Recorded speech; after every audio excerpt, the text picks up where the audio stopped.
माझ्या पक्षचिन्हाला मतदान करू नका।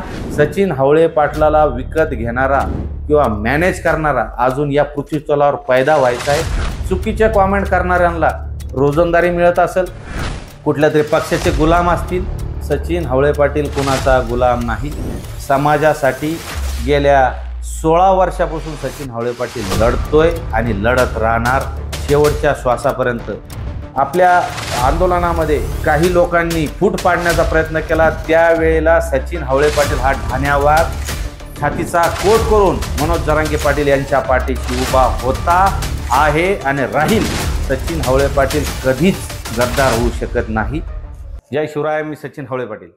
संघर्ष योद्धा, मराठा योद्धा मनोज जरांगे पाटील यांनी गेल्या 14 महिन्यापासून जो आंतरवाली सराटी या ठिकाणून आरक्षणाचा हा ज्योत पेटवलेली आहे, आज या ठिकाणी ती राजकारणापर्यंत येऊन ठेपली होती। या गेंड्याच्या कातडीच्या सरकारने आरक्षण न दिल्यामुळे राजकारणात जाण्याचा निर्णय मनोजदादांनी घेतला होता।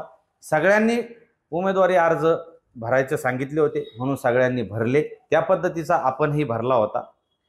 पण मनोजदादांनी भूमिका घेतली की आपल्याला राजकारणात जायचं नाही, सगळ्यांनी उमेदवारी अर्ज मागे घ्या। त्या पद्धतीने आपणही 2 ठिकाणी, मी छत्रपती संभाजीनगर पूर्व आणि सिल्लोड या मतदारसंघामध्ये उमेदवारी अर्ज भरलेले होते। आणि रात्रभर मनोजदादांचा जो निर्णय झाला त्या दिवशी रात्रभर मी मनोजदादांसोबत होतो। रात्रभर जागरण झाल्यामुळे दुसऱ्या दिवशी उशिरापर्यंत झोपलो आणि त्यामुळं मी वेळेवर सिल्लोड मतदारसंघामध्ये पोहोचू शकलो नाही, तिथून माझा उमेदवारी अर्ज मागे घेऊ शकलो नाही। त्याच दिवशी पक्षचिन्ह मला मिळालं। 23 नंबरला ऊस शेतकरी हे मला चिन्ह मिळालं आणि ते सर्वांपर्यंत पोहोचलं आणि सर्वांची भावना अशी झाली की सचिन हावळे पाटील तुमच्यासारखे माणसं विधानसभेत जायला पाहिजे। त्या ठिकाणी आपला एकतरी व्यक्ती त्या ठिकाणी जाऊन मराठा आरक्षणाची बाजू लावून धरेल अशा बऱ्याच जणांच्या भावना होत्या। त्यांनी मला विनंती करत होते तुम्ही लढा, पण सिल्लोडमध्ये मत विभागणी होऊ नये, लोकांमध्ये संभ्रम निर्माण होऊ नये, यामुळं मी माझा उमेदवारी अर्ज मागे घेऊ शकलो नाही। पण मी या निवडणूक प्रक्रियेतून माघार घेतोय। 23 नंबरला सचिन हावळे पाटील यांचं चिन्ह आहे ऊस शेतकरी, याच्यावर कुणीही मतदान करू नका। राजकारणात गेल्याशिवाय आणि तिथं विधानसभेत आवाज केल्याशिवाय मराठा आरक्षणाचा प्रश्न हा मार्गी लागू शकत नाही, अशी सगळ्यांची भावना होती। पण मनोजदादांनी जो निर्णय घेतलेला आहे की आपल्याला निवडणुकीला सामोरं जायचं नाही, त्यामुळं मी या निवडणूक प्रक्रियेतून माघार घेत आहे। जे चुकीचे कॉमेंट करतायत, मी गेल्या 14-15 महिन्यापासून एकनिष्ठतेने समाजासाठी लढतोय। लोकसभेला मी उमेदवारी अर्ज भरू शकलो असतो। वेळोवेळी ज्याही वेळी आपल्या आंदोलनामध्ये काही लोकांनी फूट पाडण्याचा प्रयत्न केला, त्यावेळेला सचिन हावळे पाटील हा ठाण्यावर छातीचा कोट करून मनोज जरांगे पाटील यांच्या पाठीशी उभा होता आहे आणि राहील। सचिन हावळे पाटील कधीच गद्दार होऊ शकत नाही। फक्त एवढे उमेदवारी अर्ज मागे न घेतल्यामुळे, त्या ठिकाणी माझं नाव आल्यामुळे मला माझं चिन्ह आता त्या वोटिंग मशीनवर येणार आहे। विनंती आहे भावांनो, कुणीही त्या माझ्या पक्षचिन्हाला मतदान करू नका। सचिन हावळे पाटलाला विकत घेणारा किंवा मॅनेज करणारा अजून या पृथ्वी तलावर पैदा व्हायचा आहे। चुकीचे कॉमेंट करणाऱ्यांना रोजंदारी मिळत असेल, कुठल्या तरी पक्षाचे गुलाम असतील। सचिन हावळे पाटील कुणाचा गुलाम नाही। समाजासाठी गेल्या 16 वर्षापासून सचिन हावळे पाटील लढतोय आणि लढत राहणार शेवटच्या श्वासापर्यंत। मी लढणार। विनंती आहे, मतदान जरूर करा। डॉक्टर बाबासाहेब आंबेडकरांनी घटनेमध्ये लिहिलेलं आहे, प्रत्येकाला मतदानाचा अधिकार दिलेला आहे। हे शस्त्र आपल्याला 5 वर्षानंतर वापरायला मिळतं। आता अगोदर शस्त्राने लढाया होत होत्या, आता हे शस्त्र म्हणजे एक मतदान करण्याचा अधिकार आहे। कुणाचाही पैसा घेऊन मतदान करू नका। मन आणि बुद्धीचा वापर करून तुम्हाला जो योग्य वाटेल, मनोजदादा नेहमी सांगतात मराठा आरक्षणाच्या बाजूने जोही असेल त्याला मतदान करा। ही संधी गमावू नका। ही जर संधी गमावली तर 5 वर्ष बोंबलत बसावं लागेल। जातीसाठी, मराठा आरक्षणासाठी जो व्यक्ती तुम्हाला योग्य वाटतो त्याला मतदान जरूर करा। मी आता थांबतो। या राजकारणात मला जायचं नाही। समाजकारण माझ्यासाठी चांगलं आहे. मी या निवडणूक प्रक्रियेतून माघार घेतो. बऱ्याच समाज बांधवांचे मला फोन आले 2 दिवसापासून आणि माझ्या ज्या बाईट होत्या त्या बाईटच्या खाली कॉमेंटही सुंदर कॉमेंट होत्या. त्या सर्वांची इच्छा होती सचिन हवळे पाटील यांनी निवडणुकीत उभं राहिलं पाहिजे आणि आता फॉर्म टिकला तर लढलं पाहिजे. त्या सर्व बांधवांचे मी जाहीर आभार व्यक्त करतो. तुमच्या भावनांची मी कदर करतो. मला इतकं प्रेम दिलं तुम्ही. फक्त विनंती आहे, हे निवडणूक प्रक्रिया झाल्यानंतर पुन्हा तुम्ही समाजामध्ये पुन्हा झोकून द्या. आमच्या पाठीशी भक्कमपणे उभं राहा. ज्याही बांधवांनी असा समज केला असेल की मी लढायचं, तर मी थांबतो. मला या राजकारणात जायचं नाही.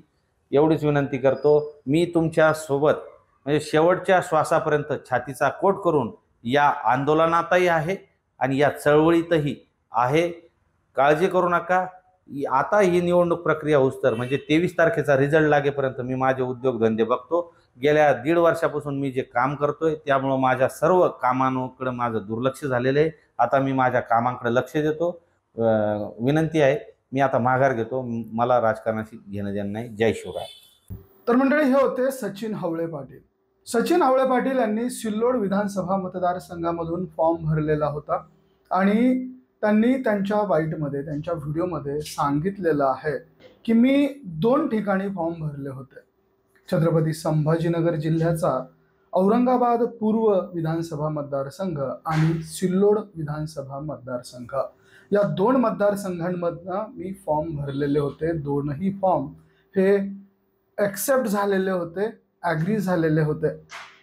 ज्या दिवशी मनोज जरांगे पाटील उमेदवार कुठे देणार, कुणाची घोषणा करणार हे ठरत होतं, ती संपूर्ण रात्र आम्ही मनोज जरांगे पाटील यांच्या सोबत होतो. पहाटे 6 ते 7च्या दरम्यान मी घरी आलो आणि त्यानंतर मी बराच काळ झोपलेलो होतो. उशिराने उठलो आणि त्यानंतर ह्या घोषणा मला माहिती झाल्या.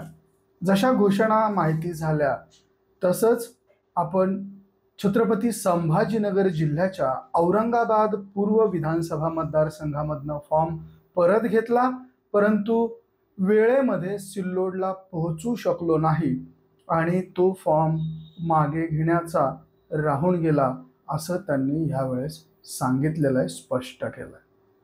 तर आता मनोज जरांगे पाटील यांनी कुणाला पाडायचंय, कुणाला निवडून आणायचंय हे जरी सांगितलेलं नसलं तरी अपक्षांना देखील पाडा, असा देखील आता एक मेसेज सध्या समोर येतोय.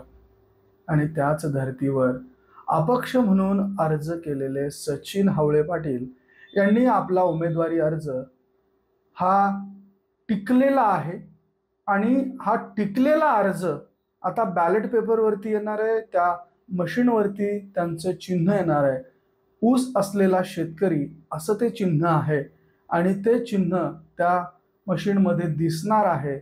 परंतु या चिन्हाच्या समोर कुणीही मतदान करू नये, असं आता सचिन हवळे पाटील यांनी जाहीर करून टाकलं.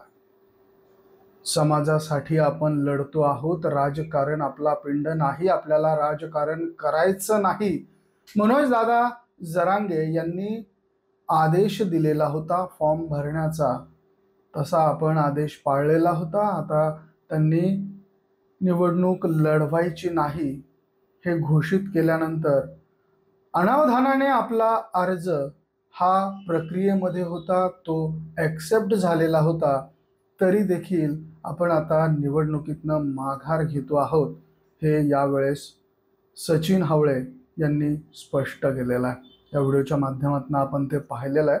खरं तर मनोज जरांगे पाटील यांनी पाडण्याची भूमिका घेतली आहे. मग आता पाडण्याची भूमिका घेतली आहे तर विजयी नेमकं कुणाला करायचं आहे हे देखील जनतेच्या संभ्रमात आहे. अपक्षांना देखील पाडण्याचा आदेश जणू त्यांनी दिलाय आणि तशा आशयाचा व्हिडिओ फुलंब्री विधानसभा मतदारसंघामधनं लढत असलेले मंगेश साबळे यांनी देखील त्यांच्या फेसबुक वॉलवरनं केलेलं.